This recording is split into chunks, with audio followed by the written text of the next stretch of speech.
All right, guys, welcome back to another episode of the Hammer and Chisel Performance Podcast. I'm your host, John Heck. So we're going to jump into another Q&A answered episode. So I put up an Instagram story this past Friday, inviting you guys to send in your questions, anything training, nutrition, coaching, supplement related, and more. And then I hit them here and drop this on Sunday. So if you're listening to this, this just came out on Sunday morning. I'll continue to do these every few weeks. If you sent a question in and I didn't get to it, I apologize, just for the sake of keeping this around, the 30-minute mark and trying not to hit, repeat questions that I may have hit in a previous episode or just harped on ad nauseum. That's the reason it may have been omitted, but have some good solid questions in here that I'll jump into.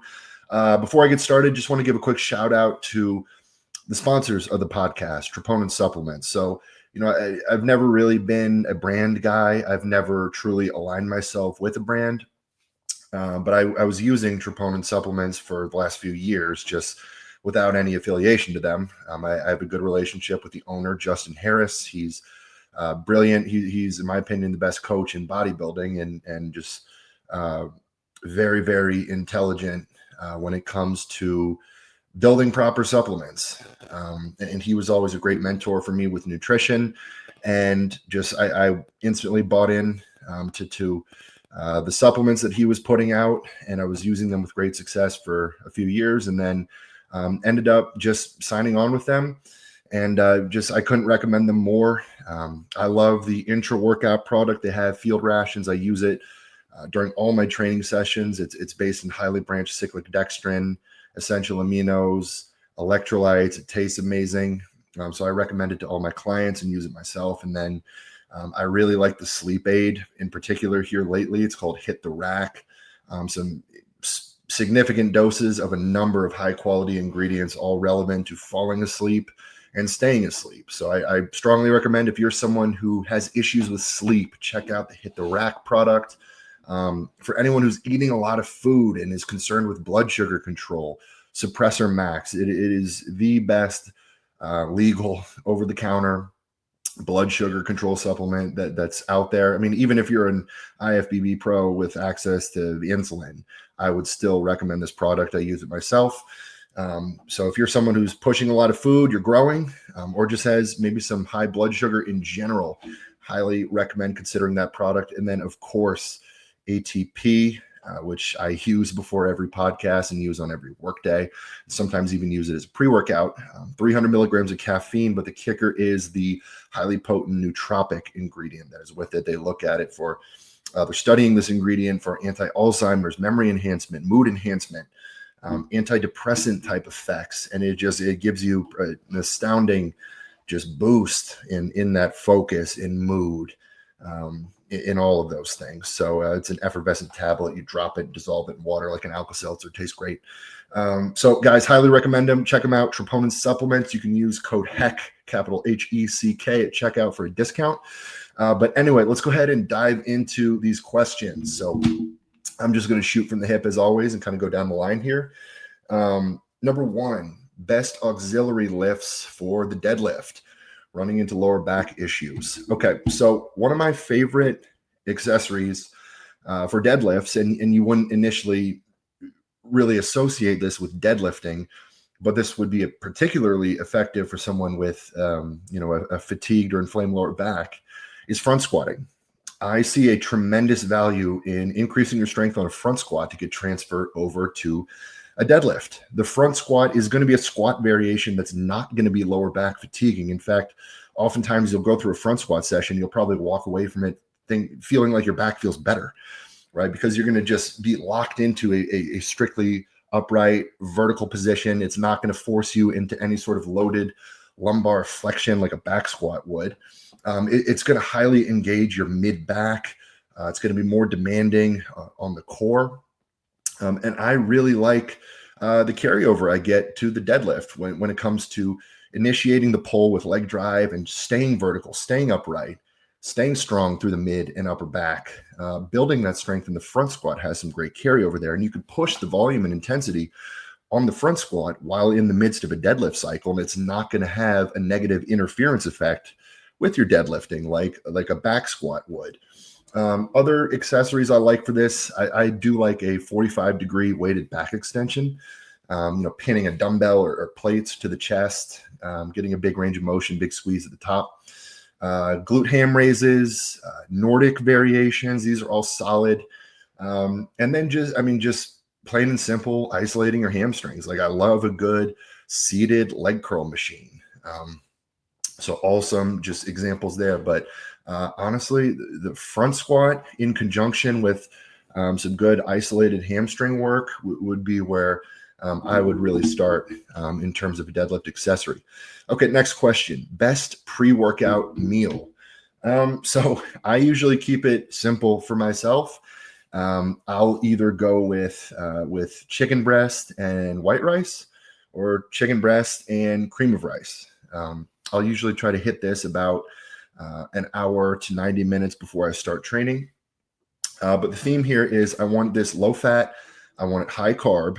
I want it something that's going to sit light on the stomach, but not something that's just going to just rapidly be in and out, and then you go hypoglycemic during training. So that's why I like the chicken breast. It's lean, it's low fat, it's going to sit easy on your stomach, but compared to something like, a whey isolate or yogurt or something, it will digest a little bit slower. I don't feel like I go hypoglycemic. So like I said, I'll pair that with white rice, or I really do like the cream of rice. I use rice and grinds from Pride Food. Tastes great. It's like a pudding texture. And I also like to add in fruit. So really getting some good potassium and some simple sugars. So I like banana or pineapple, things like that. Now, of course, depending on your diet and what your goals are, fruit may, like if you're deep in a diet, fruit may be a no-go from a calorie or sugar standpoint.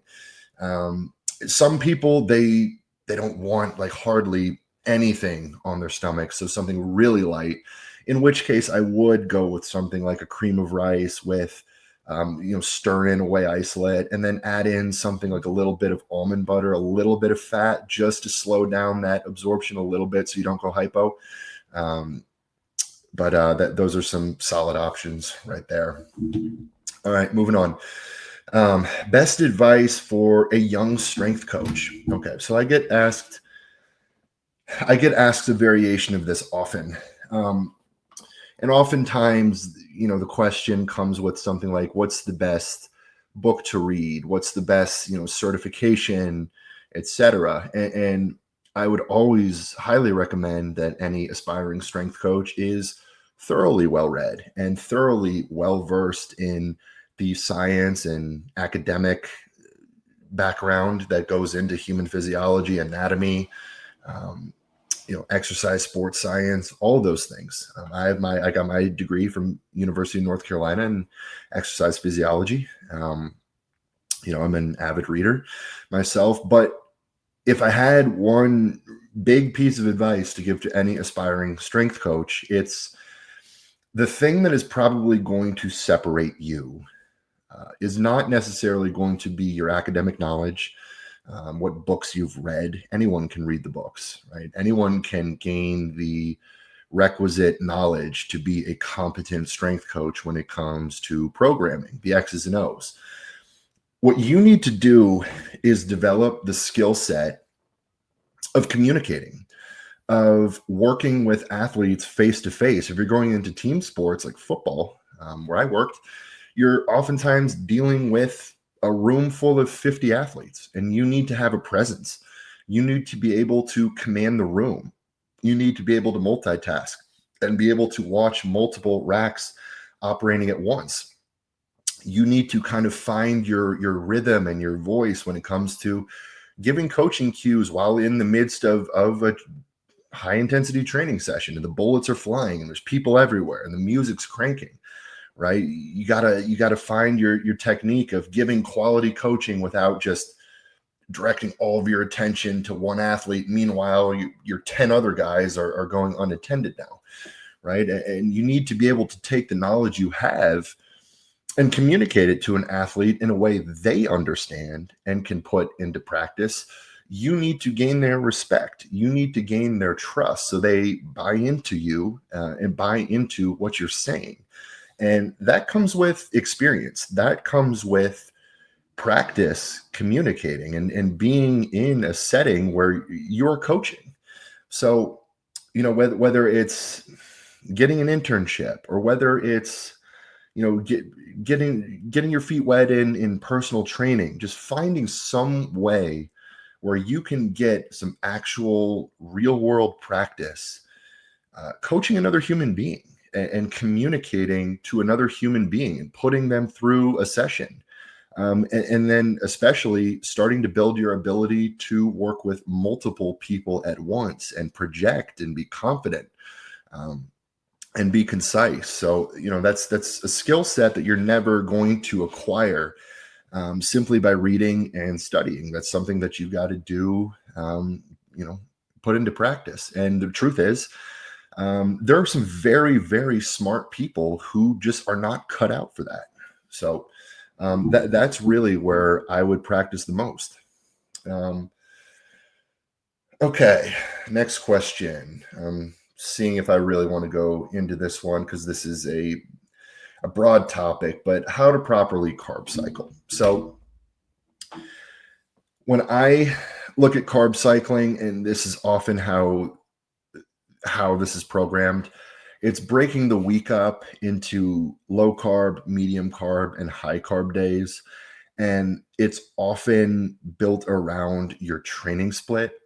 For me and my nutrition clients, for someone in a fat loss phase, we'll usually go with one high carb day per week. Now, if I'm working with an exceptionally big and advanced athlete, they may be on more than that. Someone with a crazy metabolism, or someone might be on a high day every other week. But oftentimes, on average, it's going to be one high day per week, and that's going to be placed on the biggest, hardest day of training, right? That's the day we've got the highest output. We want the most fuel. We want to store glycogen on this day. We want to upregulate the metabolism.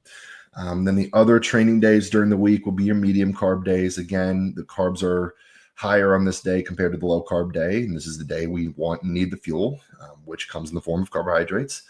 And then the low carb days are placed on the non-training days, right? The days we don't need the fuel. So carbs are lower, fats are a little bit higher. But ultimately, the days and the week as a whole are tailored to either accommodate a calorie deficit or a calorie surplus or some sort of caloric maintenance, depending on the goal. And, the number of high, medium, and low days prescribed will be different for everyone, and certainly different based on the goal. And that's where some of the experience and art of coaching comes into play. So, I'll kind of leave it at that without going too deep into, a broad topic rabbit hole. Okay. For someone that has had spinal fusions, what exercises would you recommend? So this sort of falls under my pet peeve, and this is not a shot at the person asking the question. It's perfectly, people ask questions like this. And I would just challenge that this way of looking at things is a little bit of a fallacy. And what I mean by that is, I recently made a post on my Instagram page applying this to nutrition, sort of looking at a big picture question or a big picture issue and wanting to really narrow it down to this black and white, what is the best X, or what things should I be doing for X, right? With nutrition, like what are the good and the bad foods? What are the healthy and the unhealthy foods? I'm dieting. What are the foods I should be using? Or in this case, I've had this spinal injury, the spinal surgery. Which exercises should I use? And my point here is, rather than trying to start this process by honing in on a single individual variable, like a specific exercise, or in the case of the diet, a specific food, look at more of the big picture context. So with the case of the spinal fusion, number one, what's the goal, right? Are you at this point in your life, are you trying to like be the strongest human you can possibly be despite the spinal fusion? At this point, are you kind of content to not load the spine at all and just sort of exercise and stay healthy in a way that you're going to feel good and just maintain an acceptable and healthy body composition? Right. There's the way I would approach the exercises is very much dependent on the big picture. So anytime, whether nutrition or performance or rehab related, start by looking at the big picture. What's the desired outcome, right? Again, are you trying to get maximally strong? Do you want to find a way to have a bar in your back? Or like I said, is this just a matter of, hey, I just want to be healthy. Like I want to exercise and stay in shape. It's probably going to come down to exercises that obviously don't aggravate the spine, right? And this is going to be case by case. I mean, there are certain squat variations that would be much more, or certain free weight compound lower body movements that would be more friendly to the spine than others. I touched on the front squat for a deadlift, a front squat or a zercher, or even regressing it further, something like a kettlebell goblet squat, or getting into the machine world and doing something like a hack squat, which is very much going to take the back out of it, but allow you to train your legs hard. So, oftentimes resorting to machine work is probably a great route to take, where you can hit all of the target body parts, the target muscle groups, and not necessarily have to load your spine at all. For example,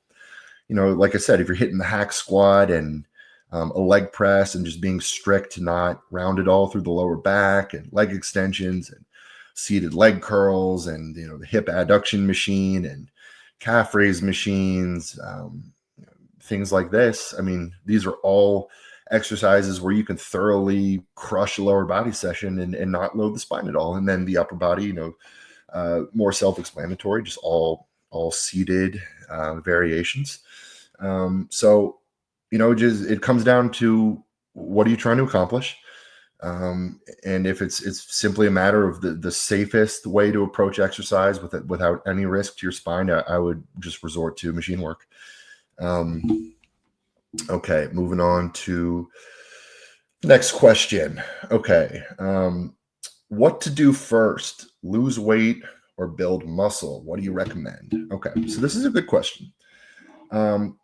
Almost always, I start a nutrition client off with a fat loss phase. The majority of people who ultimately long-term want to build muscle, want to improve their physique, would benefit from initiating things with a fat loss phase. Now, there are exceptions to this. If someone is just, the super genetically skinny hard gainer, right, we're not going to start with the diet phase. We are going to work to put on weight right out the gate. But for most people, they can stand to lose some body fat. And this almost always sets up the growth phase in a way that is more advantageous than had we just started with the growth phase. So, when you get leaner, you accomplish a few things. You're going to set some physiological, what's the best word? You're going to create a physiological environment that is more receptive to being anabolic and growing. Your insulin sensitivity is going to be improved as you get leaner, meaning your body is going to do a much better job handling and utilizing carbohydrates. It'll do a much better job handling and utilizing protein. Your digestion's probably going to be better. Your appetite's going to be high. Your rate of gastric emptying is going to be high, meaning your body is very quickly clearing food out of your stomach, which accommodates eating in a calorie surplus when we get to that phase. And simply, you are more anabolic at a leaner body composition. Starting off a growth phase around 10, 11, 12% body fat, from a hormonal standpoint, and multiple factors, you are going to be in a more anabolic environment as compared to if you try to start a growth phase and in the high teens, right? The 17, 18, 19, 20% body fat range.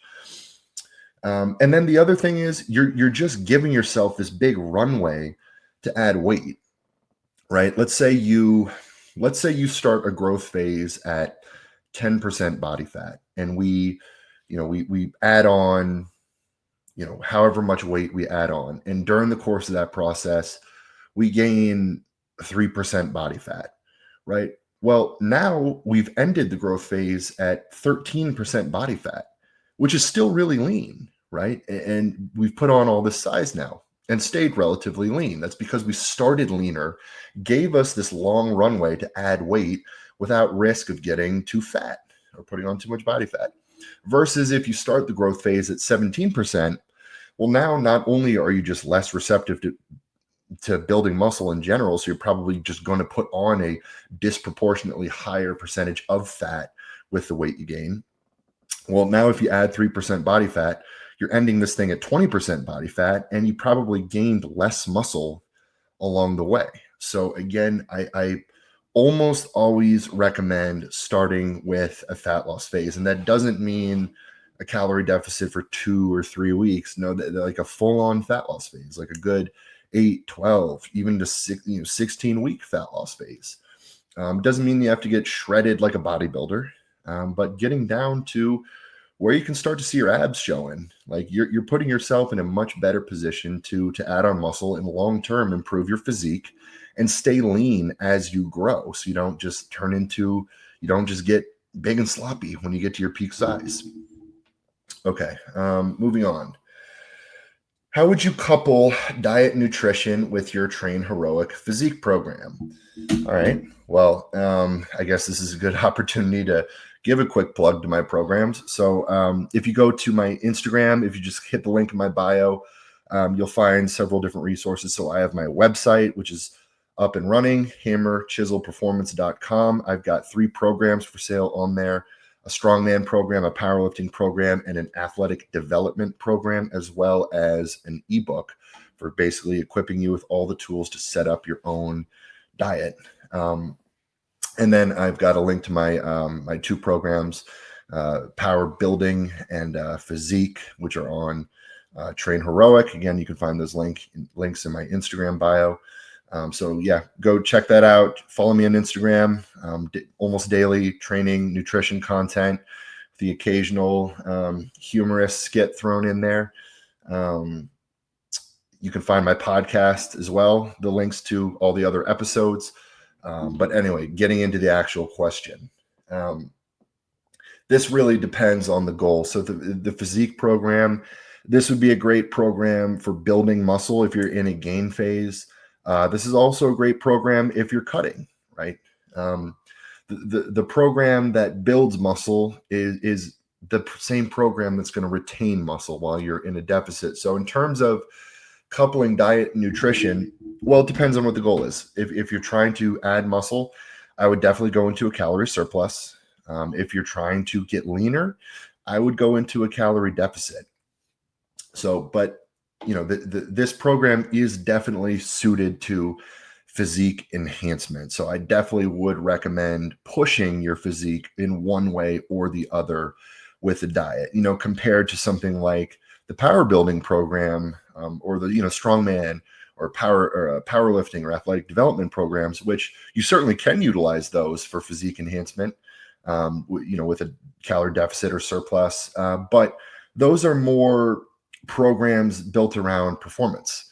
And oftentimes, if we're trying to optimize performance, we're not necessarily in a deficit or a surplus. It's more eating for maintenance. And that brings up a whole other point with nutrition, which is kind of the difference in eating for physique enhancement versus eating for performance. When it comes to physique enhancement, this is really kind of a math equation. It's much more about the macros and the calories, calorie deficit. calorie surplus, right? Whereas it's more of a science, whereas eating for performance, it's more of an art. It's less about the calories, less about the macros. We're not necessarily trying to move the scale. We're not necessarily trying to influence body composition. But we want the athlete or the lifter to feel great, to feel fueled, to control their blood sugar, to keep their energy stable, to keep their digestion in a good spot. And this often comes down to more the foods that we're building within the plan, right? Assessing how does someone respond to these foods? Are we keeping digestion in a good spot? Are we keeping their energy and their blood sugar levels stable? And are we using the right supplementation? So anyway, that's a little bit of a tangent, but bottom line is with the physique program, just determine, are you trying to gain or are you trying to lose body fat, go into a surplus or a deficit? Okay, next question. If you rinse ground beef after cooking it to remove additional fat, how do you track those calories? So usually, if I'm working with someone who's in a fat loss phase, we'll use 93.7 lean ground beef, and they can either drain the fat after cooking, or they can literally rinse it. And rinsing it is probably going to be the most effective way to clear out all the excess fat that has been cooked off.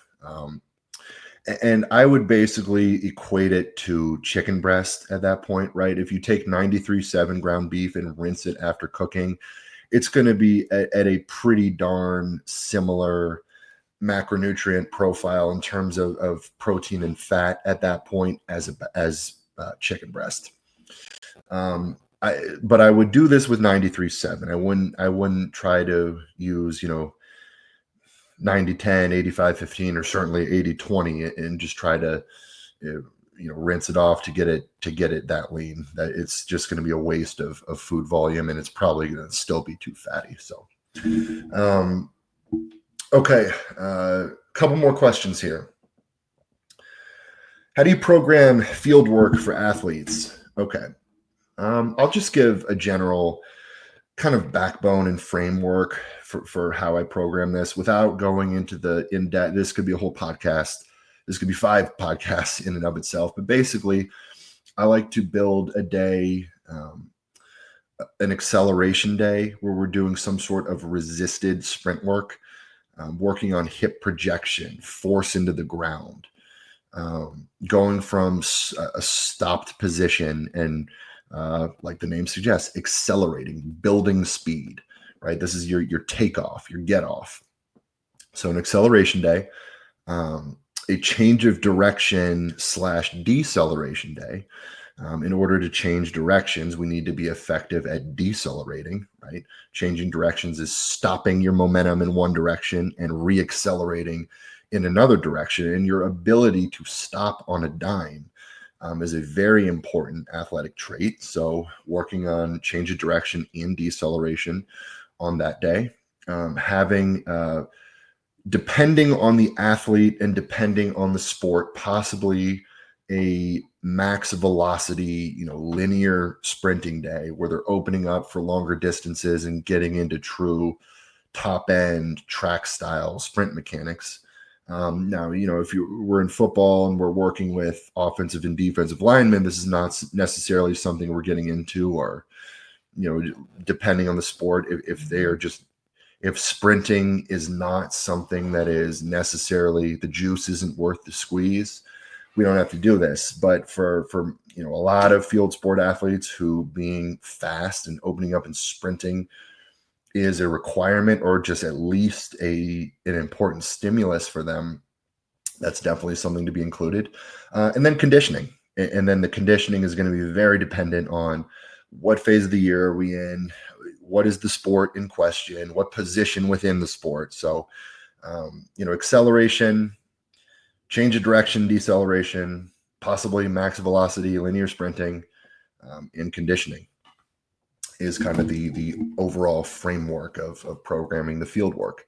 And then, of course, plyometrics worked in either in the weight room or within the field work itself. Okay, biggest tips for controlling your appetite. All right, so this is a good one. Number one would be just trying to increase your food volume without increasing your calorie intake. So something like I like egg whites with, whole egg added and scrambling it with spinach and peppers and mushrooms and jalapenos. You can create this massive plate of food that really is not a lot of calories at all. That's just one example, right? Adding vegetables to any meal is going to increase the food volume. Leaner protein, complex carbs, these are going to be higher in volume. Drinking more fluids during the day. Now, I don't recommend drinking immediately before, during, or after you eat, as it'll dilute stomach acid, but increasing your fluid intake throughout the day will help you feel fuller. Increasing your protein intake in general will help you stay more satiated. I do like using nicotine and caffeine to control appetite. Now, I certainly don't recommend using them, all day or necessarily even every day, but a little bit of nicotine can go a long way for appetite suppression. So if there's kind of a time of day that you find I tend to get really hungry around that time, consider a low dose of nicotine during that time. Or, in the first part of the day, increasing your caffeine intake a little bit. And I like, another thing I like using is hot tea. Like, I like using green tea. There's something about it, just the hot fluid, sipping on it, the non-aggressive form of caffeine provided by the green tea has a decent little appetite suppressing effect. Chewing sugar-free gum can be a good thing. Just something about kind of the oral fixation. You're chewing on something, kind of takes your mind off it a little bit. But those are a few examples. More frequent, smaller meals. So you just have more time where you're sitting down and eating, and less time where you're not eating, right? Those are all some decent tips for it. Okay, last question. Biggest tip for weight gain. Okay, so pretty much the opposite of the appetite suppression is with weight gain. We want to keep your appetite high. But a big part of keeping your appetite high is improving your digestion. So when it comes to weight gain, my biggest pillars of importance are: do it slowly, optimize your digestion, and find ways to keep your appetite elevated. So utilizing carb cycling I love it, because by having low days during the week, we can have days where we're just eating less food. We don't have to be in a calorie surplus all day, every day, right? We can take a few days out of the week where we're dropping food down to maintenance, or possibly even a slight deficit. Now, net total throughout the week, we will be in a surplus. But having a few days where food's lower can go a long way. It's a mental break. You're not having to eat as much food. It's a digestive break. You're not having to digest as much food. It's going to be helpful for your blood sugar. You're not just hammering carbs every single day. So incorporating some lower calorie days. Like I said, improving your digestion. So finding foods opposite of the appetite suppression that are going to be lower in volume, that are going to digest faster. I really like the cream of rice. That was a product I mentioned earlier in the podcast. White rice, compared to something like oatmeal or potatoes, starchy carbs that are going to digest slow and sit heavy. Possibly decreasing your protein intake a little bit. I will bring protein up pretty high during a diet phase, for a lot of that being for the satiating effects, but we can decrease the protein a bit during a gain phase, because we're going to be in a surplus. We're going to have a lot of carbs in the equation, which is more protein sparing, meaning we can still build muscle and get away with doing so with less protein. And it's going to be easier to digest with a little bit lower protein. It's not going to have that satiating effect. So, and then conversely, compared to the appetite suppression, cutting back on your caffeine and your nicotine intake will help bring that appetite up, because those are appetite suppressants. So minimizing your exposure to appetite suppressants goes a long way. But these are all big topics, but I just wanted to touch on a few of the quick surface level points. But anyway, guys, we're going to wrap it up there. We're at the 35-minute mark. But as always, I appreciate the support, guys.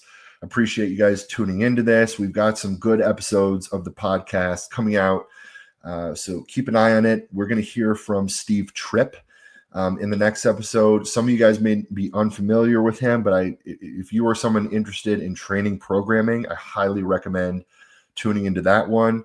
Some episodes coming up will be Lucas Hatton, who is one of the top American strongman competitors in the world. He is preparing for World's Strongest Man. He just had a dominant showing at the Arnold and just a freakishly strong guy.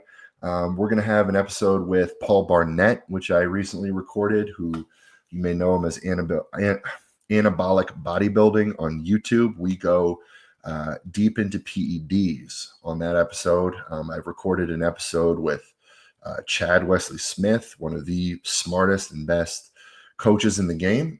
So anyway, we've got some good podcasts recorded and coming out. So keep an eye out for those coming out on Tuesdays.